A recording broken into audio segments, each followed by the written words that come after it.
Kita itu manusia pasti tidak sempurna. Yang bisa kita lakukan menyempurna. Tambah baik, tambah baik. Sampai titik final ya tidak mungkin. Tapi kan justru kemuliaan kita ketika kita jadi baik, dan lebih baik. Itu antara lain kalau kita siap mengevaluasi diri.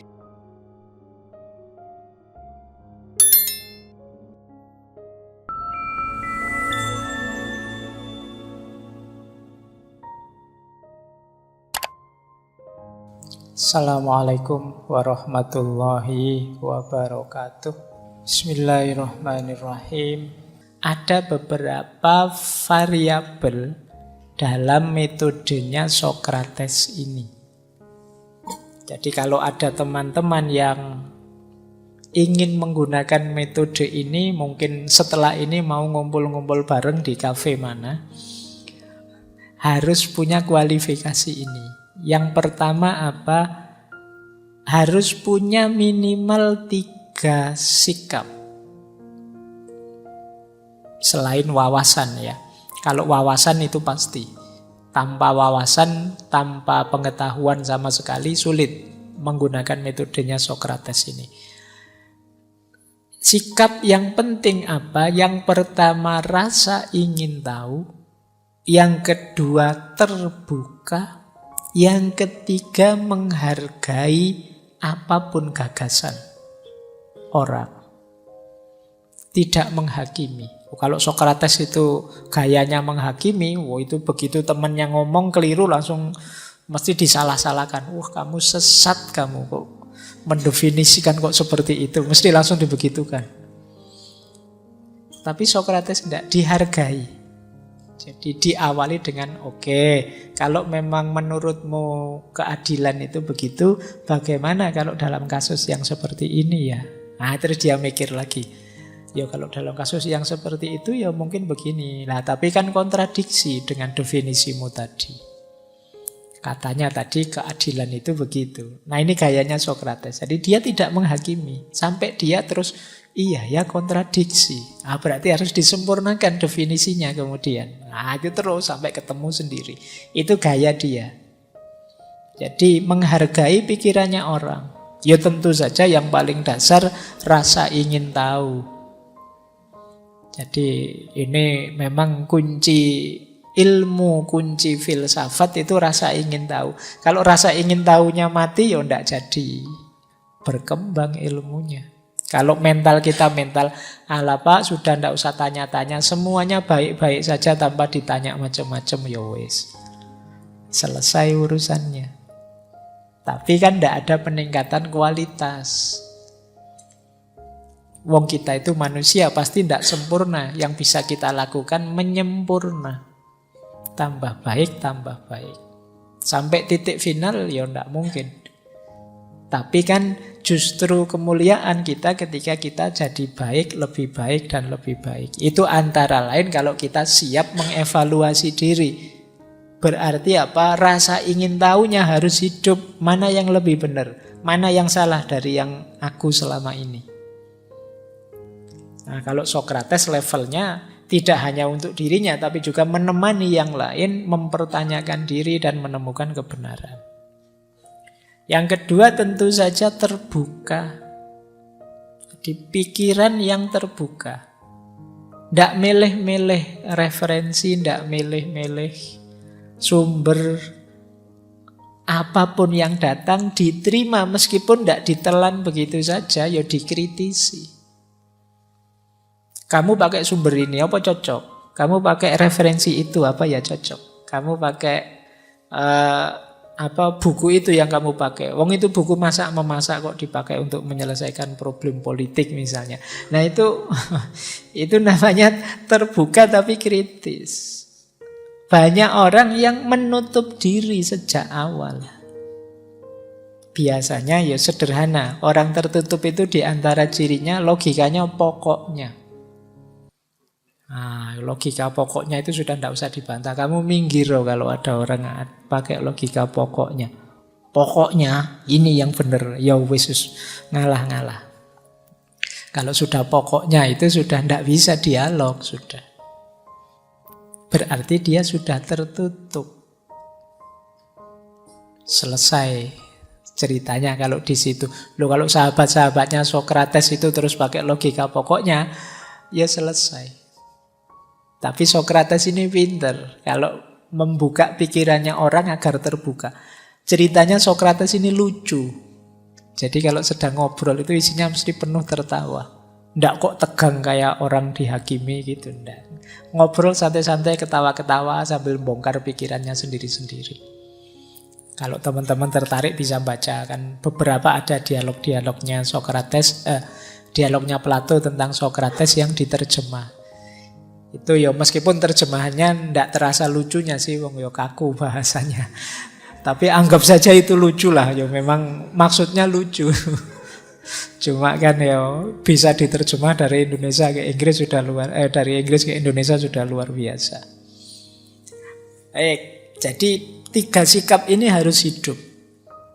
Yang tidak ingin tahu, yang tertutup dan tidak kuat menghadapi perbedaan, tidak bisa menggunakan metode Sokrates ini. Ya mungkin silahkan cari metode yang lain. Terus ada beberapa kunci yang penting saat kita menjalankan metode Sokrates ini. Yang pertama apa? Tentu saja pertanyaan akan jadi kuncinya. Begitu pertanyaannya meleset, jelek, tidak fokus, selesai. Kualitas dialognya juga akan turun. Betapa pentingnya nanti posisinya Sokrates ini, dia yang jadi tukang tanya. Dan tidak gampang, jangan dikira lebih sulit jawab daripada bertanya. Justru kuncinya ada pada pertanyaannya. Begitu pertanyaannya keliru, ya sudah, selesai. Tidak mungkin ada jawaban yang relevan. Yang kedua, dalam dialog-dialognya Sokrates, itu ada lagi yang jadi kunci apa? Contoh-contoh faktual. Baik yang cocok atau tidak cocok. Jadi Sokrates itu kalau diskusi ada orang ngomong apa, terus dia ngasih contoh fakta yang berbeda. Orangnya terus mikir lagi, iya ya, kok bisa beda ya.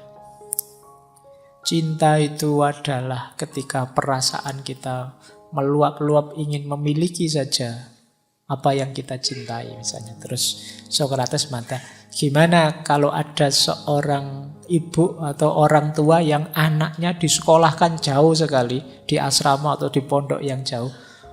Apa itu buktinya cinta? Tadi katanya cinta itu ingin bersama, ingin memiliki terus. Ini kok malah dijauhkan. Kalau yang seperti itu gimana? Oh, itu mikir lagi kan terusan. Wah, berarti keliru ini definisinya. Berarti cinta itu bisa jauh, bisa dekat. Yang penting teringat terus.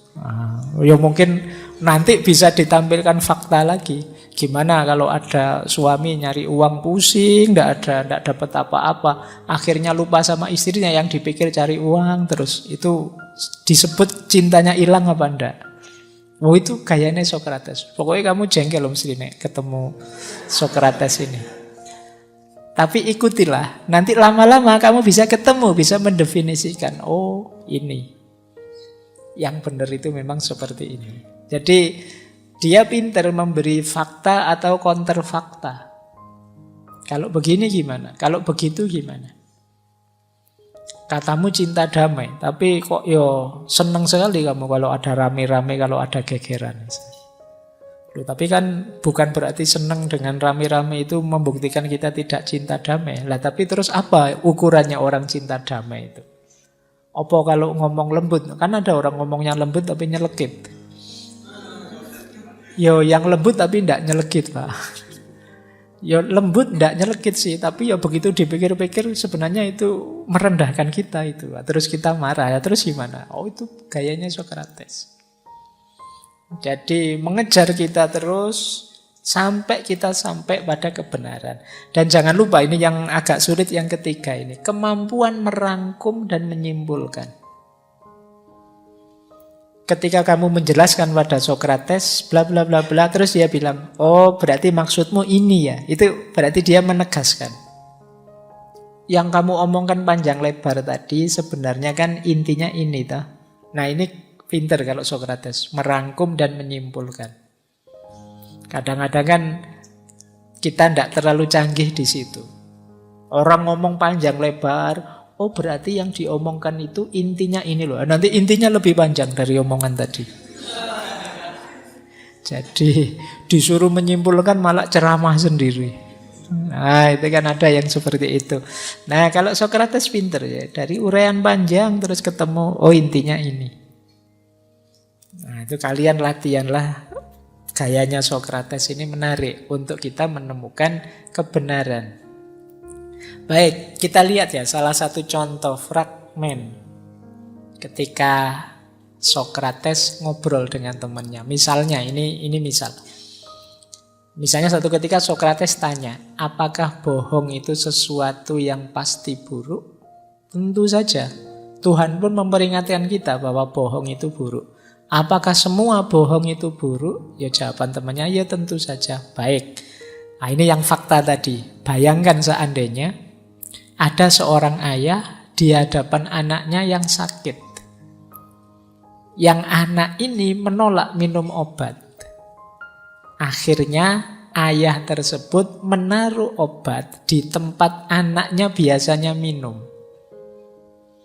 Terus waktu anaknya tanya, Pak ini isinya apa kok warnanya beda? Terus bapaknya bilang, ayahnya tadi bilang, oh ya ini minuman seperti yang kamu minum biasanya, tidak kecampur apa-apa, ya mungkin warnanya saja agak beda. Ini kan bohong. Nah pertanyaannya Sokrates, kalau semua bohong itu pasti buruk, apa yang dilakukan ayah ini pasti buruk? Itu kan dia sedang bohong. Wah nanti kalau tujuannya, ya itu tidak bohong, itu kan tujuannya baik. Berarti teorinya sekarang ganti. Bohong itu buruk kecuali tujuannya baik. Kalau temannya jawab, iya, kamu cari contoh. Ada orang bohong yang tujuannya baik padahal itu bohong. Suami pulang ke rumah terus, kamu selingkuh ya? Padahal selingkuh.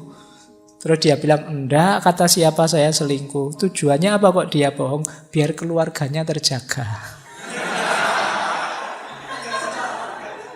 Jadi biar tidak ada rame-rame, tidak ada kasus menghancurkan keluarga, nanti nama baik keluarga besar juga jatuh. Saya tak bohong sajalah. Apa memang begitu? Bahwa bohong itu buruk kecuali tujuannya baik?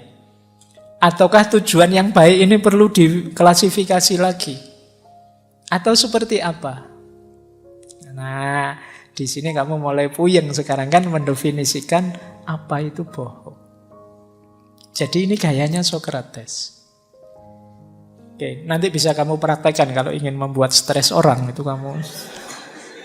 Tapi ini perlu kecanggihanmu punya banyak fakta data yang luas. Makanya saya bilang tadi ya kamu harus wawasanmu luas untuk bisa melakukan ini. Tapi dengan cara ini pelan-pelan kamu ketemu definisi yang utuhnya, kebenarannya yang sifatnya universal. Itu yang dicari oleh Sokrates. Kalau ini konkret, saya potong dari dialognya dengan Euthyphro. Ini saya potong tentang kesucian.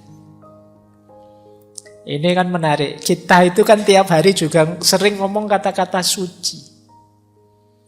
Suci itu apa sih? Gitu. Kalau kamu tak tanya itu mesti ya bingung. Misalnya Al-Quran itu sering kita sebut kitab suci. Yang suci dari Al-Quran itu apanya? Itu kamu harus bahas. Sama ndak kata-kata kitab suci dengan di depannya kamar mandi sana ada tulisan batas suci. Nanti ada mahasiswi bilang aku masih suci. Ayo, definisimu tentang suci itu apa? Sama ndak dengan sakral misalnya? Atau itu hanya beda kata saja atau apa? Ya makanya dia tanya begini. Ini setelah tanya definisi dia bilang, kan Sokrates minta contohnya suci apa? Kata Sokrates, sekarang begini, saya ndak memintamu untuk memberi contoh kesucian itu apa. Tetapi coba identifikasi sesuatu itu disebut suci kalau bagaimana. Kan ada yang kamu sucikan, ada yang tidak kamu anggap suci. Yang kamu anggap suci itu cirinya apa, yang tidak suci itu cirinya apa. Selain tadi macam-macam jenis suci tadi. Pasti ada karakteristik yang dimiliki oleh semua benda suci sehingga dia disebut suci, dan karakteristik yang membuat benda itu tidak suci atau najis. Nah, coba beritahu saya cirinya apa. Sampai di sini kita bisa lama diskusinya. Terus sahabatnya jawab, yo intinya beginilah, sesuatu itu suci ketika dicintai, diinginkan oleh dewa-dewa. Dan sesuatu yang dibenci oleh dewa-dewa itu najis. Kata Utipro, saya kira begitu. Wah, bagus sekali pendapatmu Utipro. Ini muji sebenarnya, itu bagian menggaris. Padahal itu sebenarnya mau menjatuhkan. Jadi dipuji dulu, ditinggikan dulu. Wah, sekarang kau memberikan jawaban yang aku inginkan. Ayo sekarang kita uji ya. Benda yang dicintai oleh dewa-dewa adalah suci, dan benda yang dibenci oleh dewa-dewa adalah najis. Dan suci itu kebalikannya najis. Kebalikannya tidak suci. Begitu kan maksudmu? Iya. Nah, padahal sebelumnya, ini di pendapat sebelumnya, Etipro bilang ada beberapa hal yang dibenci oleh dewa ini tapi disukai oleh dewa itu. Jadi mungkin kalau dewa laut itu sukanya ini, tapi ini yang disukai oleh dewa laut itu dibenci oleh dewa petir. Nah, itu penjelasan Utipro sebelumnya. Nah, di sini terus kelihatan jadi inkonsisten. Lah bagaimana kalau ini suci menurut dewa A tapi tidak suci menurut dewa B? Benar suci enggak? Suci itu ada di barangnya atau di pikiranmu? Itu gayanya Sokrates sudah. Kamu kalau ingin cepat pinter, coba pakai gaya ini diskusinya. Jadi diskusi yang berpikir. Ada bahan oke, tapi bahan itu referensi, bukan untuk dikutip saja. Karena kadang mahasiswa itu kalau diskusi merasa sudah tuntas kalau sudah ngutip pikirannya orang-orang besar. Sejauh yang saya tahu, Sokrates itu bilang begini. Itu nanti terus kamu, temanmu tidak berani bantah, sudah ada kutipannya Sokrates, saya tidak berani.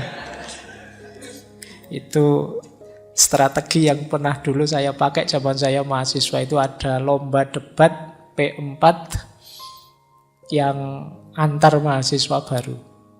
Wah, waktu debat itu yang lain pakai argumen canggih-canggih, saya ngutip tapi ngawur. Ini saya baca menurut pendapatnya Gus Dur di tulisannya, padahal Gus Dur tidak nulis itu sih. Tapi teman-teman yang lain mendengar referensi dari Gus Dur, dari Nurholis Majid, ngeri sudah. Wah, ini mesti kelas tinggi ini. Saya nyerah ini mesti. Jadi kamu lebih terpesona oleh rujukan-rujukan, kutipan-kutipan, bukan kemampuan analisisnya. Nah, ayo latihan jadi kayak Sokrates ini. Latihan mengelola data, mengelola ide untuk membantu kita sampai pada kebenaran. Ini gayanya Sokrates. Baik. Nah, mungkin masih ada 2 slide lagi. 6 pertanyaan gaya Sokrates. Ini nanti konsep pertanyaannya Sokrates ya. Yang pertama apa? Menyelidiki implikasi dan konsekuensi dari yang disampaikan orang. Misalnya bertanya, apakah ini masuk akal? Yang kamu sampaikan ini rasional enggak sih? Masuk akal enggak sih? Argumennya apa? Alasannya apa kalau masuk akal? Ini namanya membahas implikasi. Yang kedua, apakah data yang kamu sampaikan itu cocok enggak dengan tema kita? Karena kadang-kadang ada yang memberi argumen, memberi data yang enggak nyambung, enggak relevan. Maka ditanyakan juga kesesuaian antara pernyataan dengan kenyataannya. Yang kamu omongkan ini faktanya mana? Faktualnya mana? Dan ditanyakan juga yang terakhir, konsekuensi dari pernyataan itu. Kamu berani ngomong seperti itu, sudah mempertimbangkan tidak konsekuensinya apa? Ya konsekuensi itu ya tidak harus konsekuensi faktual, konsekuensi logisnya juga. Karena kamu menyimpulkan bahwa ini adalah itu, berarti yang berhubungan dengan itu berarti juga salah. Nah ini namanya konsekuensinya. Jadi karena berani diputuskan misalnya bahwa rokok itu sesuatu yang merusak, bisa tidak disimpulkan konsekuensinya semua yang berhubungan dengan rokok adalah hal yang negatif. Nah itu kan namanya konsekuensi. Jadi tidak sekedar sesuatu itu, tapi relasi jauhnya juga harus dihitung konsekuensinya. Karena kamu bilang bahwa kuliah yes, pacaran no misalnya. Coba kamu hitung konsekuensinya. Berarti kalau ada cowok ganteng atau mahasiswi cakep seperti apapun nembak ke kamu mesti nolak ya. Konsekuensinya kan itu, karena pacaran itu no. Kamu mesti tidak ingin kuliah sambil pacaran. Berarti kalau ada urusan apapun, kalau itu berhubungan dengan kuliah, ya kuliahmu kamu nomor satukan, yang lain minggir dulu, apa begitu. Itu namanya konsekuensi. Misalnya kalau kamu tadi bilang kuliah itu nomor satu, kalau orang tua gimana? Orang tuamu meminta, sudah tidak usah kuliah saja, pulang saja, duitnya bapak habis misalnya. Itu kan ini namanya konsekuensi dari pernyataan. Apa iya begitu? Yang kedua, gayanya Sokrates juga kadang-kadang mempertanyakan pertanyaan. Kalau ada orang tanya, terus dia tanya. Ini kayak saya lupa berapa waktu yang lalu ada kasus, kenapa kok kamu tanya itu? Jadi, menurutmu mengapa kok aku menanyakan ini? Apa maksud pertanyaan itu? Karena kadang-kadang ada pertanyaan itu yang ingin tahu, ada pertanyaan mempertanyakan, ada pertanyaan retoris, ada pertanyaan, ini harus tegas dulu. Kamu ini memang bertanya, ingin tahu atau nguji aku? Atau retoris, sebenarnya jawabannya sudah jelas, atau apa? Ini namanya mempertanyakan pertanyaan. Jadi kan kadang-kadang di dialognya Sokrates, ketika dia tanya ke temannya balik tanya. Lah kalau menurutmu gimana kok kalau ini salah terus? Nah dia tanya, wong aku tadi tanya ke kamu kok balik tanya ke aku. Maksudnya pertanyaanmu itu apa? Kamu nyerah, tidak bisa jawab lagi atau apa? Ini namanya mempertanyakan pertanyaan. Terus mengklarifikasi konsep. Ini tadi sudah dijelaskan ya. Term-term konsep definisi itu harus tegas dulu. Apa maksudnya, apa definisinya? Apa hubungannya dengan yang kita bicarakan? Kemudian pertanyaan-pertanyaan asumsi. Orang berpikir itu kan biasanya ada asumsinya. Kalau tidak ada asumsinya kita tidak bisa berpikir jauh. Asumsi itu hal-hal yang jangan dibantah. Kalau dibantah nanti bangunan argumennya gagal. Itu kan asumsi. Sosiologi misalnya mengasumsikan manusia itu makhluk sosial. Selalu butuh orang lain. Ini asumsi. Nah, ketika kita membahas sesuatu, asumsinya apa? Kayak kita ini ngaji filsafat, asumsinya ya berpikir itu mutlak. Filsafat itu penting. Ini namanya asumsi-asumsi. Yang tidak ditanyakan lagi. Nah, dalam setiap bangunan argumen selalu pasti ada asumsi. Kemudian pertanyaan untuk menyelidiki alasannya apa, buktinya apa, mengapa itu terjadi, bukti pendukungnya apa, dan lain sebagainya. Terus ada lagi pertanyaan tentang sudut pandang. Kalau pandangannya begitu, pendapatmu begitu, kira-kira dengan pendapat itu yang diuntungkan siapa, yang rugi siapa? Mengapa menurutmu pendapat ini lebih baik daripada pendapat itu? Apa sih bedanya pendapat ini dari pendapat itu? Ini namanya mempertanyakan sudut pandang. Kalau sudut pandangmu seperti itu kira-kira yang diuntungkan kubu mana? Kamu sengaja atau enggak sih menguntungkan kubu tadi itu? Atau sebenarnya ya implikasi saja dukungan keuntungan itu dan lain sebagainya. Ini pertanyaan ala Socrates. Jadi silahkan kamu latihan. Tadi kan kuncinya ada di pertanyaan-pertanyaan. Ini rumus-rumus pertanyaan dari Socrates. Ada 6 gaya. Kalau ada yang ingin detail tentang cara bertanya yang benar, boleh diulang rekaman ngaji filsafat. Kita pernah membahas satu sesi penuh tentang cara bertanya. Itu teorinya panjang. Nah, tadi saya bilang silahkan kalian bikin Socratic Circle. Sebanyak mungkin kalian mampu. Untuk apa? Kemampuan melatih kecerdasan. Kemampuan meningkatkan daya analisis. Ya meskipun nanti nama circlemu ndak harus Socratic Circle, nanti jadi Socratic Circle semua. Tapi bikin kelompok-kelompok kajian, diskusi sesama kalian saja. Syaratnya apa dalam Socratic Circle itu? Latihanlah jadi pendengar yang baik. Kunci utamanya ini tadi. Kalau ndak ada yang siap jadi pendengar yang baik, ndak siap berbeda, yo mending ndak usah bikin Socratic Circle. Kemudian ciri kedua Socratic Circle itu bicaralah yang jelas. Latihan ngomong yang mudah dipahami dan jangan rebutan ngomong. Satu orang satu waktu. Socratic Circle ini bikin selonggar mungkin, jangan terlalu kaku. Satu orang 1 menit ya. Kamu sudah ngomong 1 menit, sudah ganti. Enggak. Bikin bebas saja, santai saja, giliran. Nah, ini untuk yang waktunya longgar ya. Jadi jangan dibatasi, luahkan semua yang ada di pikiranmu. Kalau sudah kamu selesai, ada yang nanggapi yang lain enggak? Ada. Nah, itu caranya begitu, giliran. Ciri ketiga sifatnya terbuka. Jadi enggak harus terlalu diatur. Kalau di dialognya Socrates itu bisa saling menyaut, tapi gantian. Tidak rebutan. Ya karena mungkin memang ditulis oleh Plato tertib kayak naskah drama. Jadi rasanya memang saling memberi waktu untuk bicara.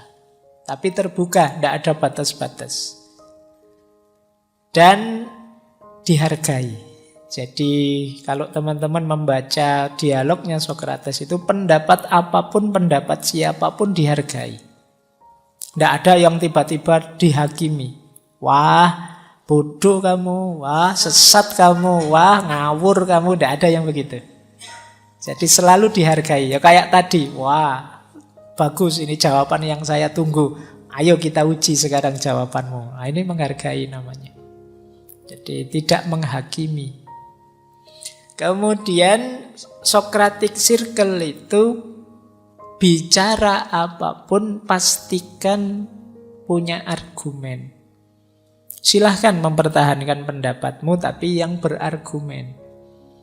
Yang membantah juga begitu, dengan argumen. Biar tidak asal-asalan. Jadi paling tidak dasar argumennya adalah kemasuk-akalan. Iya ya, yang kamu omongkan itu masuk akal, itu minimal itu. Meskipun tidak ada rujukan ke kitab-kitab besar atau tokoh-tokoh besar, paling tidak reasoningmu masuk akal. Ya kayak Socrates tadi loh. Katanya orang jujur itu mutlak, tidak boleh bohong. Tapi dalam kasusnya bapak tadi apa ya? Bohong itu jelek. Tapi dalam kasus suami tadi apa ya? Bohong itu tetap bersyarat dan lain sebagainya. Nah ini caranya. Nah yang terakhir, Socratic Circle itu rumusnya apa? Hindari percakapan sampingan. Percakapan sampingan itu lagi enak-enak bahas keadilan, tiba-tiba bahas harganya gorengan misalnya. Wah, gorengan sekarang kok mahal ya. Lu tadi ngomong keadilan, tiba-tiba ganti tentang gorengan. Jadinya tidak produktif diskusinya. Nanti pikirannya terdistraksi kemana-mana. Jadi ya mungkin ada hubungannya dengan gorengan, tapi kan tidak ke situ fokusnya. Mungkin gorengannya ilustrasi saja, tapi jangan dilanjutkan bahas gorengan. Arahnya untuk bahas keadilan tadi. Nah, itu caranya begitu. Kita itu mungkin semangat kadang-kadang bikin circle diskusi semacam ini, tapi biasanya yang lebih rame kan percakapan sampingannya. Jadi lagi asik-asik diskusi, gimana kamu sudah nembak apa belum sama yang itu? Terus bahas tembak-tembakan akhirnya kan. Lupa tema utamanya. Nah, ayo ya sekali-sekali bikin semacam Socratic Circle. Di circle kalian saja sendiri masing-masing. Berdua juga tidak apa-apa. Mungkin yang di kos-kosan sekamar berdua latihan. Yo awalnya tema jangan berat-berat. Tema sederhana yang sama-sama menguasai. Terus saling menguji. Ini membuat kita produktif. Tidak hanya cerdas. Jadi kita terlatih mengejar kebenaran dan memproduksi gagasan-gagasan baru. Meskipun tetap bertanggung jawab. Jadi boleh setuju, boleh tidak setuju. Ya di situ ada kalimat yang sering dipakai oleh Socrates misalnya, I agree with you but would like to add. Aku setuju tapi saya ingin nambah beberapa fakta misalnya. Atau I disagree, aku tidak setuju karena saya kok ketemu fakta seperti ini. Atau kalau bingung ya bilang I'm confused by. Aku bingung dengan kata-katamu yang tadi. Katanya A, tapi sekarang kamu bilangnya B. Nah, itu jadi kalimat-kalimat yang sering dipakai oleh Socrates. Silahkan dilatih gaya Socrates ini yang orang mengenalnya sebagai metode dialog. Yang targetnya memang latihan menemukan kebenaran sendiri, latihan berpikir yang filosofis.